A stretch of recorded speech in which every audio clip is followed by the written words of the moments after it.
Être accepté par les autres, s'accepter soi-même, accepter les autres, ça peut être difficile et ça demande souvent de faire un travail sur soi, mais c'est nécessaire. Il n'y a rien de plus épanouissant que d'être bien dans sa peau et de voir de la bienveillance dans le regard des autres, à commencer par les personnes qui nous sont les plus proches et notamment nos parents. Aujourd'hui, on va se lancer dans une œuvre qui parle d'acceptation bien mieux que moi. Je vous présente le nouveau manga Dokura, que nous avions déjà découvert en tant que scénariste uniquement avec Comme sur un nuage, qui est lui aussi édité chez Akata, et dont le titre donne tout de suite un gros indice sur le déroulé de l'histoire. Je crois que mon fils est gay.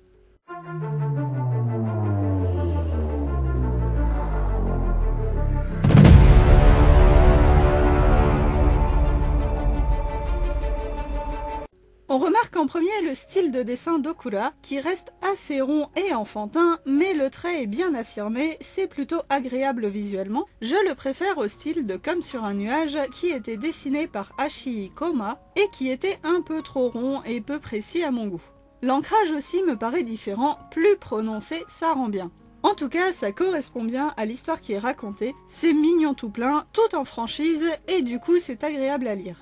La carrière solo va bien à l'auteur. Si malgré le titre, qui résume tout à fait le principe, vous voulez plus de précisions sur l'histoire, on suit le quotidien d'Aoyama Tomoko, mère de 2 fils, dont le cadet Yuri est au collège, et l'aîné Hiroki au lycée.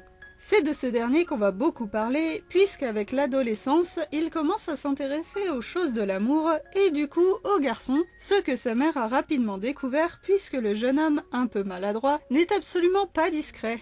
Il laisse souvent échapper son intérêt pour les jeunes hommes, ce à quoi Tomoko répond toujours avec une bienveillance et un entrain teinté d'amusement, puisque Hiroki est toujours convaincu qu'elle ne l'a pas grillé. On suit les pensées de cette maman qui est franchement très attachante et qui fait preuve d'une patience adorable envers son enfant, qu'elle ne considère pas comme différent. Elle attend simplement qu'il finisse par lui en parler de lui-même pour pouvoir en discuter librement et le soutenir de tout son amour maternel. Plus bienveillant et feel good, on fait pas. L'élément perturbateur de l'histoire viendra du père, Akiyoshi, qui a une vision très négative de l'amour entre personnes de même sexe, particulièrement entre hommes. C'est toujours marrant de constater qu'entre femmes ça dérange souvent beaucoup moins, allez savoir pourquoi. En tout cas, notre courageuse et gentille maman a très à cœur d'ouvrir l'esprit de son mari et de montrer subtilement à son fils qu'il ne sera pas rejeté sous son toit. Tomoko est un personnage qui va gérer les situations tendues avec tact sans jamais entrer dans le conflit, c'est super agréable. Elle sait entendre et comprendre le point de vue des autres tout en affirmant le sien propre, même quand elle est en opposition avec leur vision. Un vrai exemple à suivre. Et il semblerait que le discret Yuri suive ses traces. On nous sous-entend que lui aussi aurait compris que son frère aime les hommes et il lui vient en aide sans avoir l'air d'y toucher à plusieurs moments de l'histoire. Il est aussi dit que le sujet de l'amour ne l'intéresse pas du tout pour sa part, et c'est sans doute normal vu son jeune âge, mais peut-être est-ce aussi un moyen d'introduire en filigrane la sexualité qui ne serait pas déconnant avec les thèmes déjà présents dans l'œuvre, et c'est assez rare pour être souligné puisque c'est quelque chose de très peu représenté. Plusieurs flashbacks sont présents le long des chapitres pour nous montrer l'évolution de Hiroki depuis sa tendre enfance, nous faisant comprendre en sous-texte qu'il ne s'est pas juste réveillé un beau matin en se disant qu'il était soudain attiré par les garçons, mais que ça a toujours été le cas avant même qu'il ne commence à se poser des questions claires sur le sujet. C'est joliment amené, toujours du point de vue de la mère, et c'est très vrai. Le sujet de la parentalité chez les homosexuels est aussi délicatement abordé sans aller trop loin. On reste en surface, mais Tomoko et l'auteur derrière elle a toujours les mots justes pour en parler. Le format une petite anecdote par chapitre est idéal, on ne se perd pas dans un scénario lourd avec de longs discours moralisateurs. Au contraire, chaque fin de chapitre n'est là que pour nous montrer la voie vers plus d'acceptation, de réflexion, pour apprendre au lecteur la marche à suivre si on se retrouve dans la position de Tomoko, c'est-à-dire être un proche familial ou amical d'une personne homosexuelle. Cette super maman soutient son fils de loin, sans jamais envahir son intimité. Elle le laisse faire ses propres choix sans s'imposer, mais en étant toujours présente et à l'écoute s'il en a besoin. J'ai vraiment beaucoup aimé ma lecture, non seulement les thèmes m'ont touché et surtout la façon dont l'auteur les traite, mais en plus les personnages sont attachants et intéressants, ça donne envie de continuer à suivre leurs histoires et leur quotidien de petites familles ordinaires qui apprend à se construire et à bien vivre ensemble. C'est un manga que je recommanderais à tout le monde, c'est léger, pas du tout moralisateur, plein d'intelligence et hyper adorable. Et je suis contente de savoir que ce n'est que le tome 1, vivement la suite.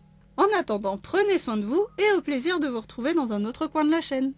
On retrouve la maman de l'année, voire de la décennie, dans le tome 2 de Je crois que mon fils est gay, avec l'adorable Tomoko qui va commencer à se demander si ce cher Hiroki n'a pas un petit coup de cœur pour son sympathique camarade Daigo. Prêt à retrouver le quotidien de la chouette famille Aoyama, c'est parti!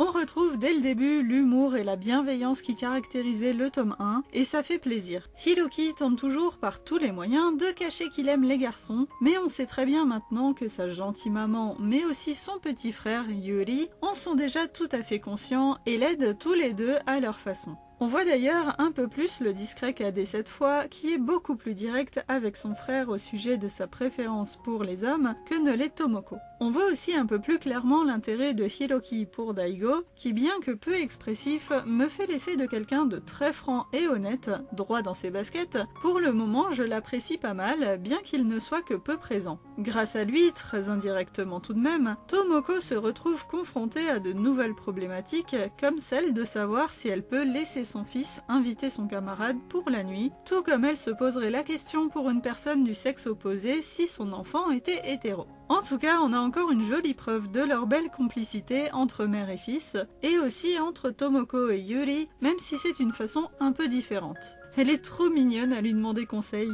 Du côté de Hiroki, même s'il paraît la plupart du temps un peu tête en l'air et pas très dégourdi, on voit de nouvelles facettes de lui dans sa façon de gérer son secret avec ses amis, mais aussi avec une certaine maturité vis-à-vis de son amour pour Daigo, et ça m'a presque fait de la peine de le voir d'un coup si fataliste en pensant que ses sentiments ne pourraient aboutir nulle part. Heureusement, Tomoko et ses conseils avisés sont toujours là pour améliorer la situation et le moral de son fils. Par contre, on repassera pour les réflexions du papa qui sont toujours assez à côté de la plaque, mais à chaque fois on lui prouve que sa façon de penser n'est pas forcément la seule valable, toujours tout en subtilité, et ça c'est super agréable je trouve. Il se rend toujours compte de lui-même de ses torts et les corrige, il a bon fond, j'apprécie.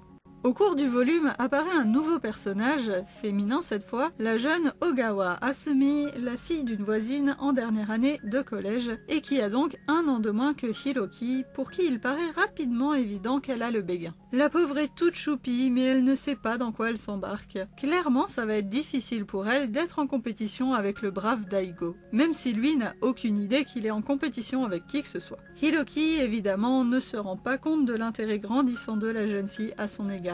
La situation est délicate de tous les côtés. Mais heureusement, Super Yuri est toujours là pour débloquer les choses avec sa franchise percutante habituelle. Encore une fois, Tomoko apprend une leçon de ses enfants, bah oui, ça va dans les deux sens, et on a droit à une belle morale sur le fait qu'il est toujours mieux de dire la vérité, même si c'est parfois un peu blessant. C'est à ça que ça sert aussi, le tact. En plus de tout ça, la question du futur de Hiroki commence doucement à se poser, et toutes les problématiques qui vont avec. Ah, l'adolescence, c'est difficile. Surtout quand on a un papa pas délicat. On a aussi enfin l'occasion d'avoir un peu plus le point de vue de Yuri, et la problématique de son incompréhension de l'amour revient. C'est intéressant d'avoir cette façon de penser aussi, avec ce personnage qui regarde un peu tout ça de loin, sans vouloir s'en mêler. En fait, il me fait un peu penser à une version plus jeune de Maki Seiji, de Bloom Into You, pour ceux qui connaissent. Yuri voit l'amour à sa façon, au travers de son grand frère, sans forcément le ressentir lui-même pour le moment, malgré le fait qu'il soit très populaire auprès des filles. Je suis curieuse de voir comment son personnage va évoluer par la suite. En attendant, Tomoko se rend compte qu'un de ses collègues de travail, Tono, est probablement en couple avec un homme et ça lui amène beaucoup de questions, à propos desquelles Higuchi, une amie et collègue, se méprend. Clairement, c'est une compatriote Fujoshi et elle va conseiller un manga Boys Love à la pauvre Tomoko qui avait des considérations bien plus terre à terre. Mais finalement, le manga l'intéresse bien et elle laisse même Hiroki y jeter un œil. C'est plutôt mignon, j'adore son ouverture d'esprit et ça fait plaisir à voir. Le chapitre 40 est un peu plus sérieux que les autres, ça détonne presque avec le reste du tome, mais c'est bien de traiter les questions que se pose Tomoko de façon un peu plus poussée, évidemment sans en faire trop non plus, ça vire pas dans le drama, mais c'est normal qu'elle se pose des questions sur l'avenir sentimental de son fils, sur la façon dont la société voit les couples homosexuels, et sur les futurs petits-enfants qu'elle n'aura sans doute jamais. Elle a beau être une super maman, tout n'est malheureusement pas tout rose. En tout cas, le tome finit quand même sur une note positive et encore une fois bienveillante, et je vous conseille de vous intéresser un peu à la postface pour mieux comprendre le point de vue d'Okura, en tout cas ça m'a éclairé sur sa façon de voir ses œuvres et les sujets qu'il traite.